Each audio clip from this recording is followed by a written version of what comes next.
Buenas noches, ¿me copian, muchachos? Buenas noches, doctor. Ok,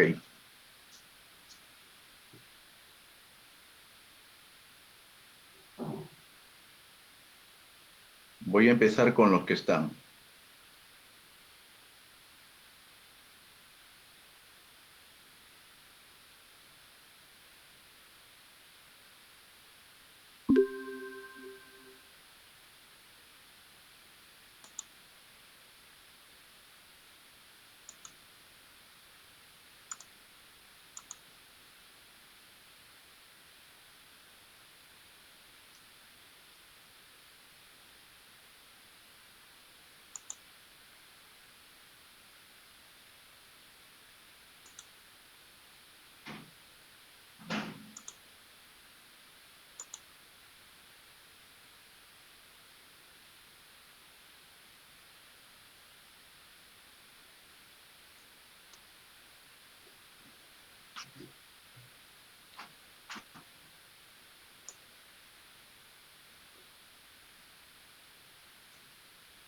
Yerko, dime si ves la imagen, ¿ya?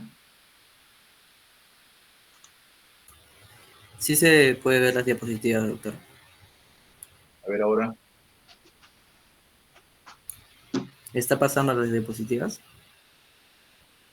Sí, ahorita está en pantalla completa, pero creo que ustedes no la miran así. No, no se mira. Solo estamos en la primera diapositiva, no se mueve. En la primera, pero en grande, ¿puedes verla en grande? No, en grande no.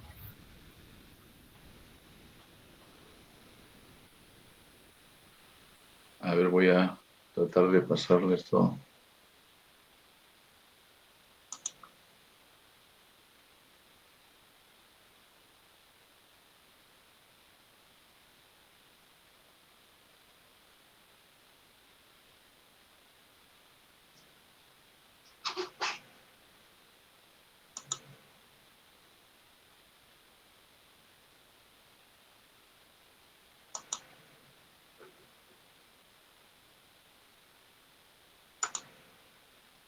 Ahí, ¿la miras? Sí, doctor, ahí se ve grande. Un poco grande. ¿Esta, ¿Esta también? ¿La que Sí, sigue? sí ha pasado a la siguiente diapositiva. Bien. Bueno, vamos a empezar, muchachos. El tema es aneurisma aórtico abdominal. Es digamos, un tema poco frecuente, una patología poco frecuente en nuestra realidad, pero es necesario que sepamos, ¿no?, de ella. Vamos a tocar primero generalidades, luego clínica, diagnóstico, manejo y tratamiento finalmente. En generalidades, puedo decir que los aneurismas se definen como una dilatación focal en una arteria con aumento de al menos un 50% sobre su diámetro normal. Entonces, el agrandamiento del diámetro de la aorta abdominal a 3 centímetros o más se ajusta a la definición. Los aneurismas aórticos abdominales son relativamente comunes y potencialmente mortales. Bueno, esta es una bibliografía estadounidense, ¿no? Eh, Tal vez en poblaciones de mayor volumen y con mayores factores de riesgo puede ser que se vea común esta patología, ¿no? Nosotros incluso recientemente, el año pasado, es que hemos tenido eh, un cirujano de tórax y cardiovascular, ¿no? Ha habido algunos diagnósticos que ha podido hacerse de esta patología, ¿no?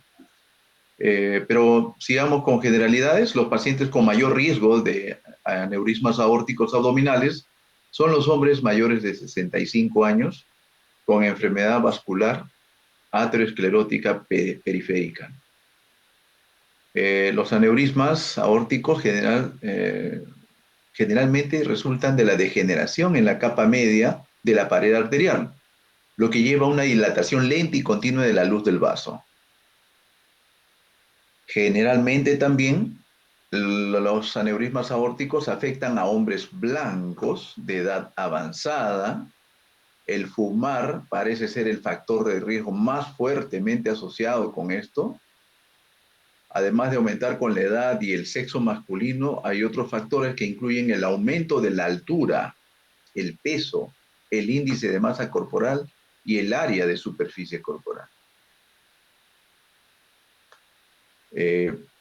Estos aneurismas surgen como resultado de una falla de las principales proteínas estructurales de la aorta, como son la elastina y el colágeno. Se desconocen los factores desencadenantes, pero existe claramente una predisposición genética. Aunque los aneurismas representan una dilatación en todas las capas de la pared del vaso, los aneurismas aórticos se desarrollan después de la degeneración de la media. Miren esta foto, esta enorme dilatación, ¿no? de la aorta, ¿no? Con adherencia incluso del duodeno, con adherencia del duodeno. Este es un aneurisma con fibrosis retroperitoneal. Después de los 50 años, en todos, ¿no? El diámetro normal de la aorta infrarrenal es de 1.5 centímetros en las mujeres y de 1.7 centímetros en los hombres. Una aorta infrarrenal de 3 centímetros o más de diámetro se considera un aneurisma aórtico abdominal, incluso si es asintomática. Y aproximadamente el 90% de los aneurismas aórticos son infrarrenales. Bueno, la mayoría de estos aneurismas son asintomáticos y muchos se detectan como un hallazgo incidental en imágenes de diagnóstico obtenidas por otras causas, por otras razones, ¿no? Hay un muy amplio espectro de presentaciones clínicas de los aneurismas y siempre debe considerarse este diagnóstico cuando hay una serie de síntomas, ¿no? Que vamos a ver después.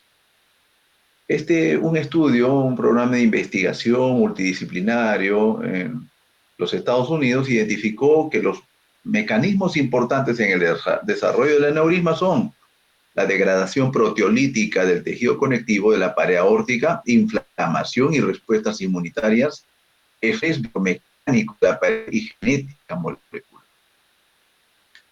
Pasaremos a la clínica. En esta, miren, es lo más característico. Ustedes pueden revisar otras revisiones, otras bibliografías.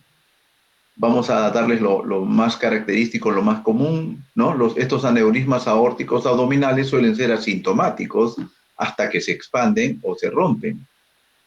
Un aneurisma aórtico abdominal en expansión causa dolor abdominal lumbar o en la ingle, repentino, intenso y constante. Sin embargo, el síncope puede ser la queja principal con dolor menos prominente. La mayoría de los aneurismas aórticos clínicamente significativos son palpables en el examen físico de rutina. La presencia de una masa abdominal pulsátil es prácticamente diagnóstica, pero se encuentra en menos de la mitad de los casos.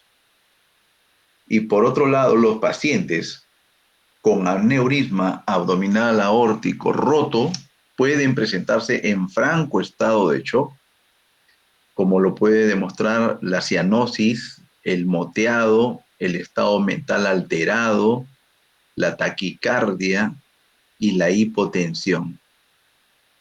Mientras que el inicio repentino del dolor debido a la ruptura de un aneurisma puede ser bastante dramático, los hallazgos físicos asociados pueden ser muy sutiles.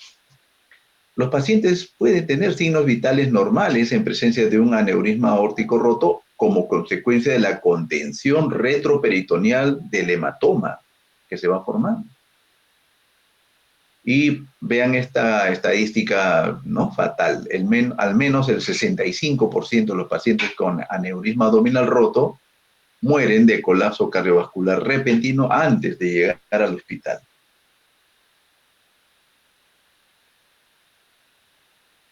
Otros síntomas incluyen dolor abdominal, como ya se dijo, dolor en la ingle, fenómenos embólicos que afectan los dedos de los pies. Esta es una característica, digamos, bastante particular. Les doy una imagen ahí, se llama líbedos reticulares o síndrome del dedo azul, y ocasionalmente los aneurismas pequeños se trombosan produciendo claudicación aguda, ¿no? Pero este es el dedo azul, ¿no? Los ateroémbolos de aneurismas aórticos abdominales pequeños producen las líbedos reticulares de los pies, es decir, el síndrome del dedo azul. Miren cómo se ponen esos dedos por esos émbolos que salen del aneurisma aórtico. ¿Correcto? Seguimos con la clínica. Los pacientes pueden experimentar también un dolor de espalda, un dolor en el flanco, abdomen o ingle poco llamativo durante algún tiempo antes de la ruptura. Entonces,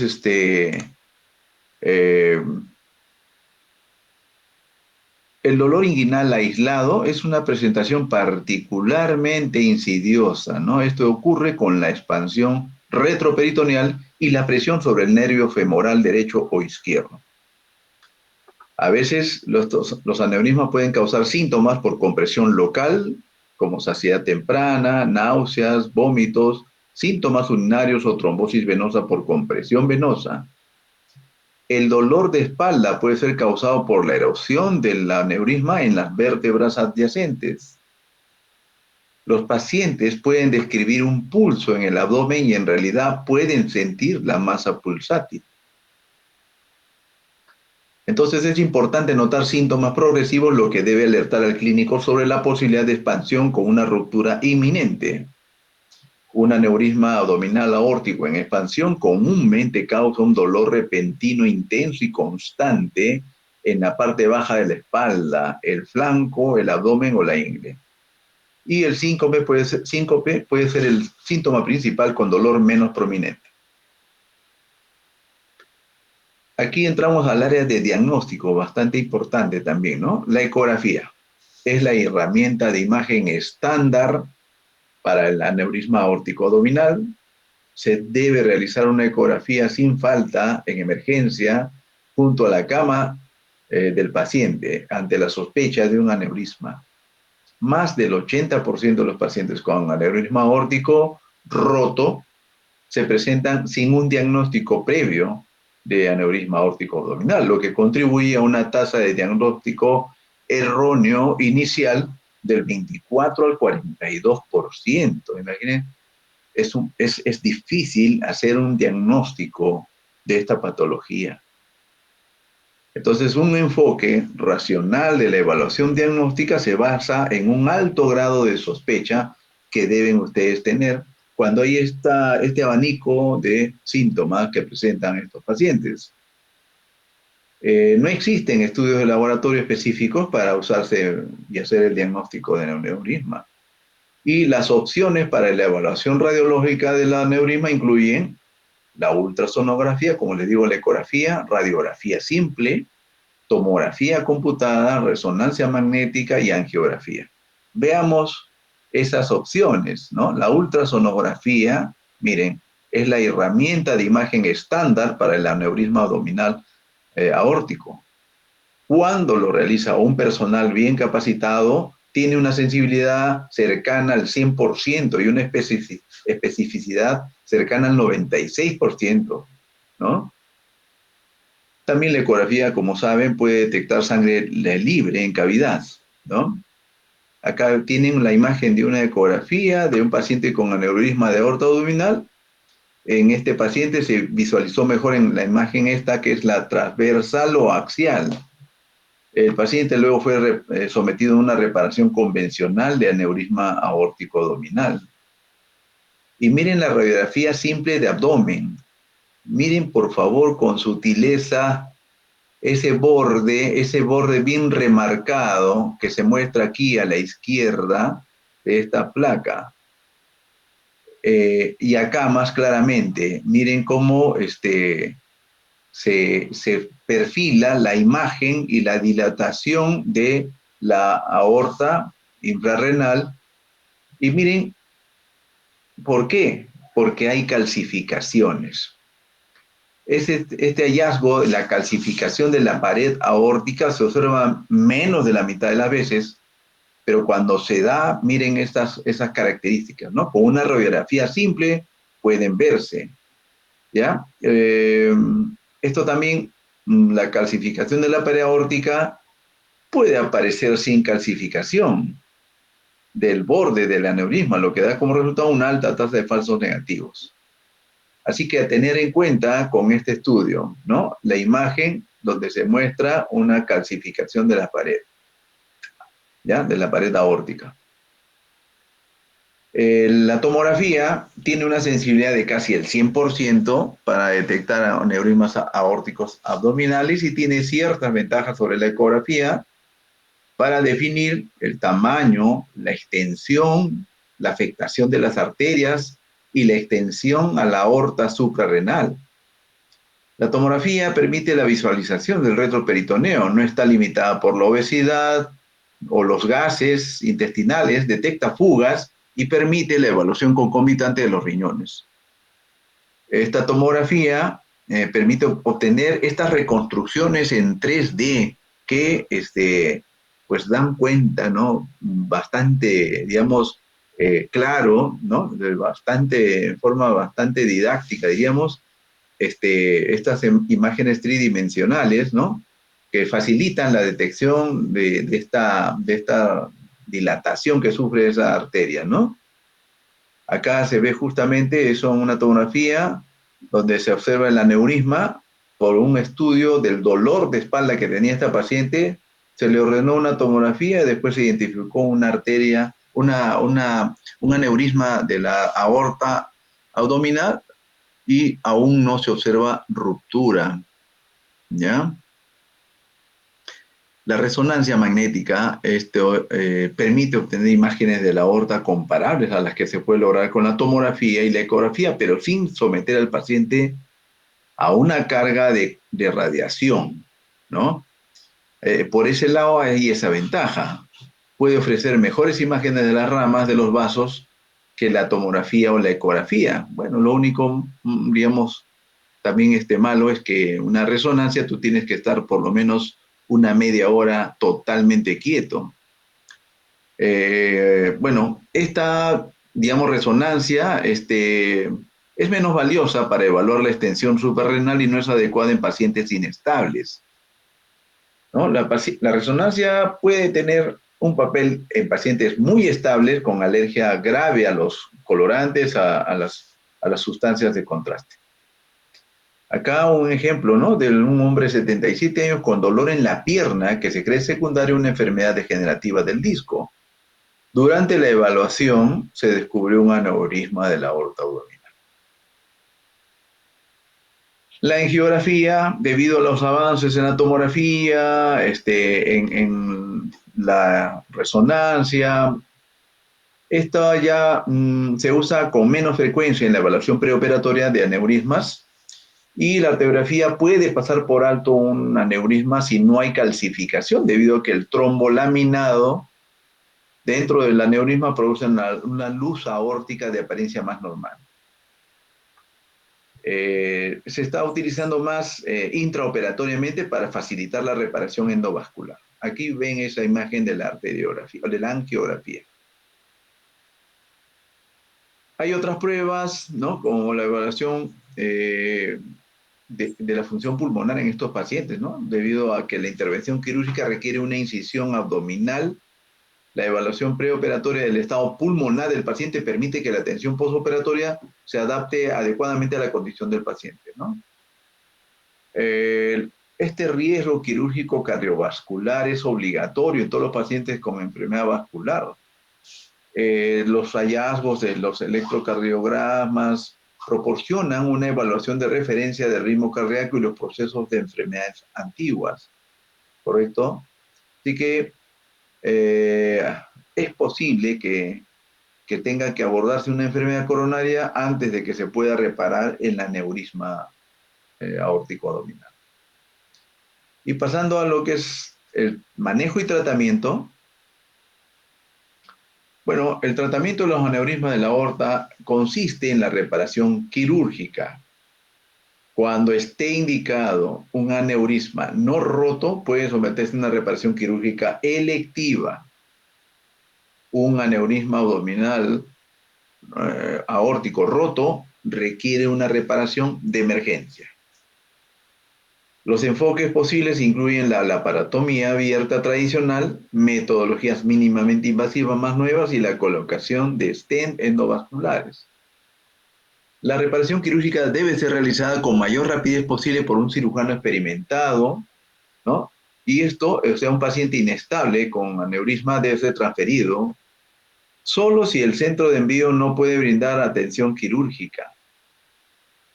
¿Ok? El personal experto en reanimación debe acompañar en el traslado, se debe considerar la transferencia de pacientes asintomáticos estables después de que los estudios de imágenes apropiados hayan excluido la ruptura, la expansión o la fuga.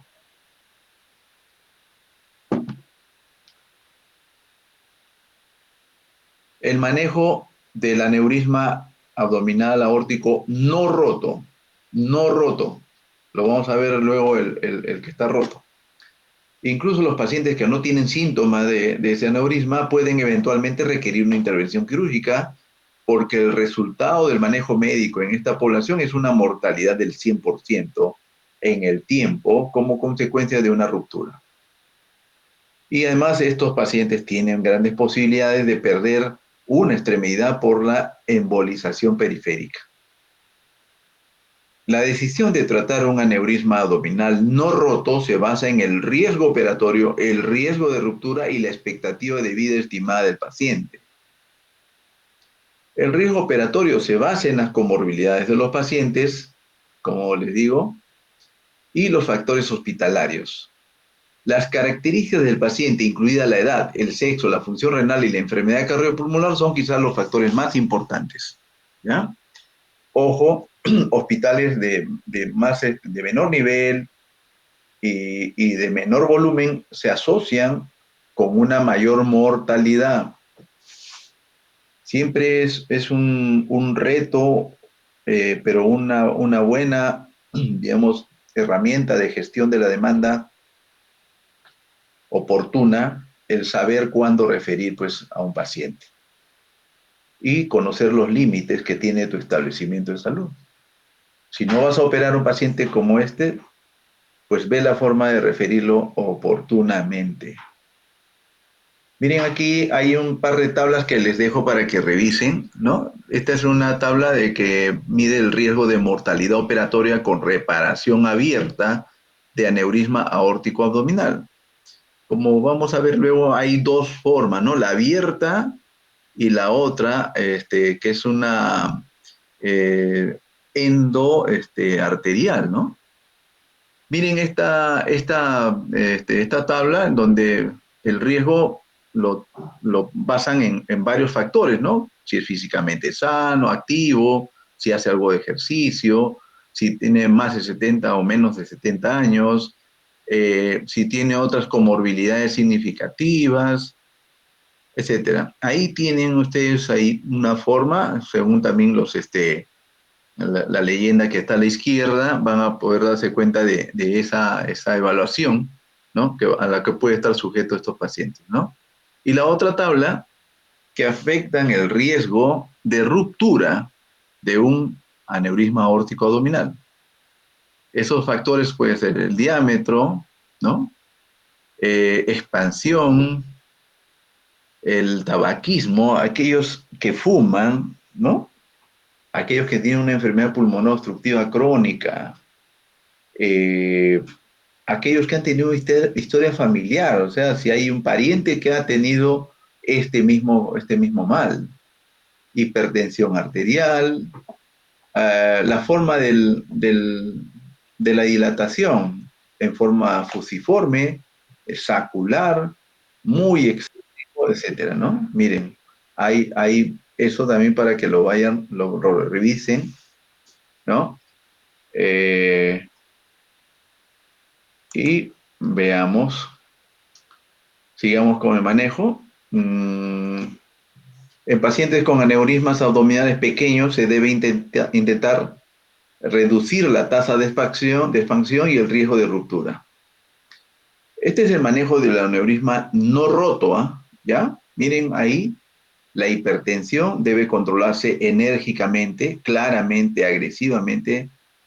Dejar de fumar es de suma importancia. Dejar de fumar ayuda sobremanera en esta patología. También hay que reducir el estrés en la pared arterial a la cual está sometida, ¿no? Estos agentes se pueden administrar con seguridad, al menos que el paciente tenga una contraindicación para su uso, ¿no? Se debe instituir una terapia con bloqueadores beta para disminuir la presión arterial. Estas cosas tengan, ¿no? Se pueden administrar con seguridad, al menos que el paciente tenga alguna contraindicación para su uso, ¿no? Pues puede ser una EPOC, alergias, bradicardia, etcétera, ¿no? Siempre una evaluación por cardiología para estos pacientes. Son un riesgo, ¿no? Pueden progresar rápidamente hacia un colapso, hacia un shock. En los pacientes con un aneurisma descubierto incidentalmente de menos de 3 centímetros de diámetro, ojo, menos de 3 centímetros, no requieren más seguimiento a corto plazo. Si la ecografía inicial identificó un diámetro aórtico inferior a 3 centímetros, pero superior a 2,5, se sugiere una nueva evaluación después de 10 años. Los pacientes con aneurisma de 5 a 6 centímetros de diámetro pueden beneficiarse de la reparación, especialmente si tienen otros factores que contribuyen a la ruptura, como la hipertensión, tabaquismo continuado o EPOC. Por tanto, la decisión de reparar un aneurisma no roto es una decisión compleja en la que el paciente juega un papel más importante. En muchos pacientes la decisión de operar es un balance entre riesgos y beneficios. En los pacientes muy ancianos o pacientes con esperanza de vida limitada, la reparación del aneurisma puede no ser lo más adecuado. Hay que considerar eso, ¿ya? En estos pacientes, las consecuencias de la ruptura deben discutirse con franqueza. Si se produce la ruptura, no se debe realizar ya ninguna intervención, ¿no? Ahí ya es una intervención de emergencia. Aunque la reparación quirúrgica puede no estar indicada en un paciente anciano de mayor de 80 años, con comorbilidades, etcétera, la decisión de intervenir no debe basarse únicamente en la edad, incluso con rotura, ¿no? Dice, la decisión se basa mejor en el estado físico general del paciente, incluso hay que tener en cuenta si el paciente tiene, digamos, mejor talante para enfrentar esto con una actitud positiva hacia el procedimiento quirúrgico, ¿no? Y si es candidato o no para la reparación endovascular del aneurisma, como ya llamado EVAR. Reparación endovascular del aneurisma, ¿ok? Acá el manejo del aneurisma roto. Lo anterior era no roto, pero este roto. Esto es emergencia, ¿ya? La presencia de una masa abdominal pulsátil en un paciente con sospecha de aneurisma obliga a una intervención quirúrgica inmediata.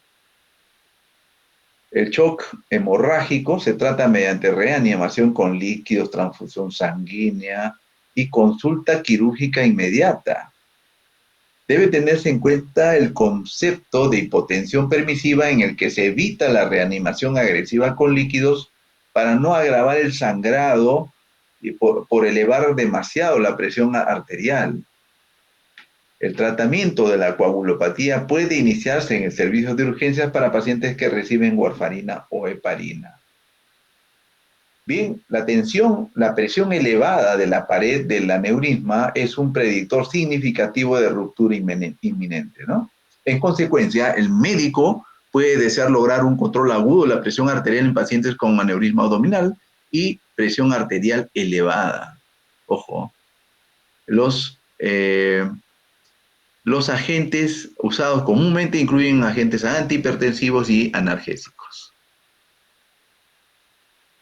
Bien, las opciones quirúrgicas en el manejo y tratamiento del aneurisma va por Estas opciones quirúrgicas, las principales son las que les dije: reparación abierta, a cielo abierto, y la reparación endovascular del aneurisma, o que se llama EVAR. La reparación abierta del aneurisma requiere un acceso directo a la aorta a través de un abordaje abdominal o retroperitoneal. Está bien establecido como tratamiento definitivo, habiendo estado en uso durante más de 50 años esta intervención quirúrgica, ¿no? En general, la EVAR ha sido recomendada para pacientes que tienen un mayor riesgo con la reparación abierta, pero hasta la fecha la preferencia del paciente ha sido comúnmente el factor determinante más fuerte para decidir entre abordajes endovasculares y abiertos. Para considerar el EVAR en el paciente debe cumplirse con los siguientes criterios: vasos de acceso iliofemoral que permitirán la inserción y el despliegue de los dispositivos, ¿no? Para controlar el aneurisma. Un sellado adecuado y una longitud suficiente para proporcionar soporte axial para el injerto. Cuello aórtico infrarrenal de longitud adecuada, angulación limitada y diámetro apropiado. En la reparación abierta del aneurisma, ¿no? Incluso los aneurismas torácicos tienen una mortalidad de alrededor del 4%, siendo el infarto de miocardio una causa frecuente de muerte. La reducción preoperatoria del riesgo cardíaco por medio de estudios cardíacos y bloqueo beta puede disminuir la mortalidad. Bueno, una vez que se toma la decisión a favor del tratamiento quirúrgico, el siguiente paso es saber qué condiciones mórbidas tiene el paciente o qué otros factores de riesgo pueden aumentar el riesgo quirúrgico o disminuir las posibilidades de supervivencia. Con este fin se evalúan el nivel de actividad, la resistencia y la estabilidad de la salud del paciente, y se realiza una evaluación cardíaca completa que se adapta a la historia del paciente, los síntomas y los resultados de las pruebas de detección preliminares. La reparación endovascular, EVAR, esta reparación se volvió bastante popular, ¿no? Práctica por primera vez en la década de 1990, como lo realizaron Parodi y colaboradores. Desde entonces se ha convertido en una alternativa establecida y cada vez más popular. En el año 2006, las EVAR superaron a las reparaciones abiertas en los Estados Unidos. La combinación de detección, riesgo preoperatorio reducido y avances en técnicas endovasculares mínimamente invasivas ha extendido el tratamiento del aneurisma a una población cada vez más anciana. Acá hay un aneurisma con una reparación endovascular exitosa, ¿no?, del aneurisma de aorta abdominal. La reparación endovascular EVAR también implica acceder a la luz de la aorta abdominal, generalmente a través de pequeñas incisiones sobre los vasos femorales. Se coloca una endoprótesis, normalmente de poliéster o Gore-Tex, con un exoesqueleto de stent dentro de la luz, como pueden ver en la imagen, ¿no? Dentro de la luz de la arteria del aneurisma, que se extiende distalmente hacia las arterias ilíacas. El injerto sirve para contener el flujo aórtico y disminuir la presión sobre la pared aórtica, lo que conduce a una reducción del tamaño del aneurisma con el tiempo y una disminución del riesgo de ruptura aórtica.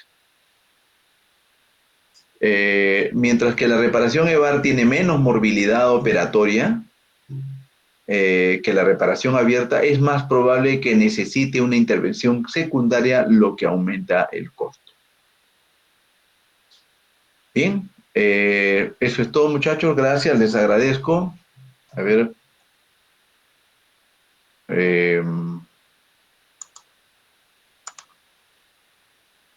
Yerko, te encargas del listado, de la lista, y me la haces llegar, por favor. Ok, doctor. Bien, bueno, estamos en coordinación para ir recuperando las clases que nos faltan. Que tengan buena noche, muchachos. Solo, doctor. Gracias. Hasta luego.